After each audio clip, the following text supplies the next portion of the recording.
বাংলাদেশের একমাত্র তেল পরিশোধনাগার ইস্টার্ন রিফাইনারিতে কাঁচামালের তীব্র সংকট দেখা দিয়েছে।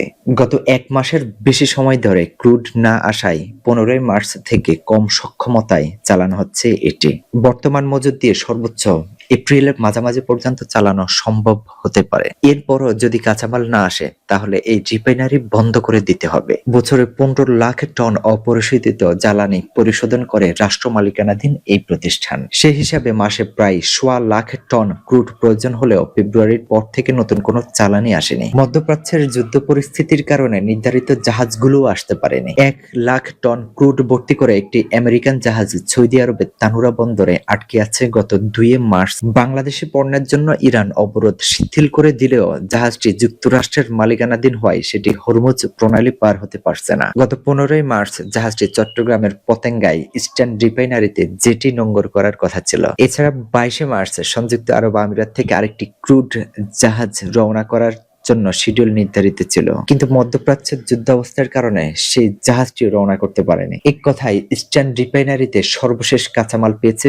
ফেব্রুয়ারির মাঝামাঝি সময়ে। স্বাভাবিকভাবে চললে মার্চের শেষে এসে এই কাঁচামাল শেষ হয়ে যাওয়ার কথা। বর্তমানে কম সক্ষমতায় ইউনিট চালানো হচ্ছে, যা বিদ্যমান মজুদ দিয়ে সর্বোচ্চ এপ্রিলের মাঝামাঝি পর্যন্ত টিকে থাকতে পারে। এর মধ্যে কোনো ক্রুড আসার সম্ভাবনাও নেই। ইয়ানবু থেকে কেনা একটি চালান ২ মে পৌঁছাবে, আর স্পট মার্কেট থেকে আরেকটি চালান আনার প্রক্রিয়া চললেও সেটি মে মাসের আগে আর পৌঁছাবে না। পুরনো যন্ত্রপাতির কারণে দীর্ঘদিন লো ক্যাপাসিটিতে চালালেও প্রযুক্তিগত ঝুঁকিও রয়েছে।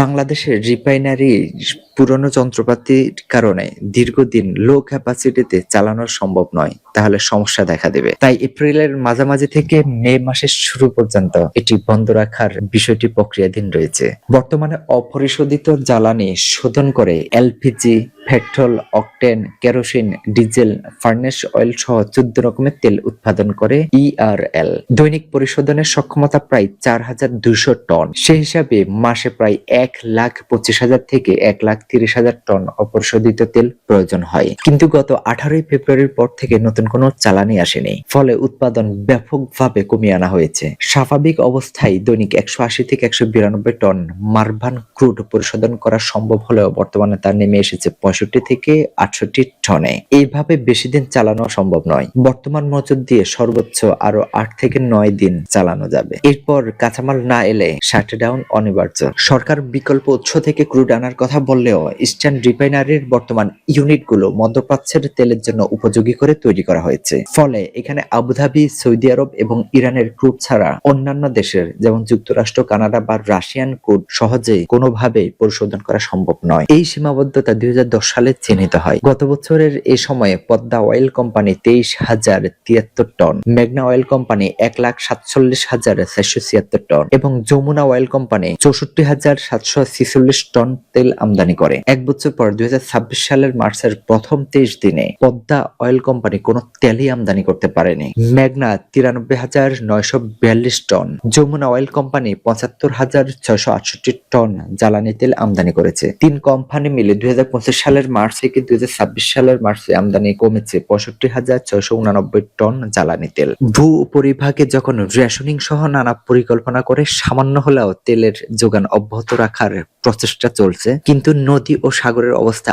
আরো করুণ। ছোট আকারের লাইটার জাহাজ সহ অভ্যন্তরীণ রুটে চলাচল করা প্রায় সব নৌযানে জ্বালানি হিসেবে ব্যবহার করা হয় ডিজেল। মেরিন ডিলারদের মাধ্যমে সাগর ও নদীতে ভাসমান বিশেষায়িত ট্যাঙ্কার থেকে এই তেল সরবরাহ করা হয়, কিন্তু গত ৩ সপ্তাহ ধরে নৌযানে জ্বালানি সরবরাহ প্রায় বন্ধ রাখা হয়েছে। এতে নৌপথে পণ্য ও যাত্রী পরিবহনে নেমেছে স্থবিরতা। চট্টগ্রাম থেকে দেশের বিভিন্ন নৌ রুটে ১,২০০টি লাইটার জাহাজ চলাচল করে। শুধু এই খাতটি সচল রাখতে দৈনিক ২.৫ লাখ লিটার ডিজেল প্রয়োজন হয়। বর্তমানে পাওয়া যাচ্ছে ৫০,০০০ লিটারের কাছাকাছি। এতে জাহাজ চালানো অসম্ভব হয়ে পড়েছে। প্রায় সব ধরনের নৌযানের চিত্র একই।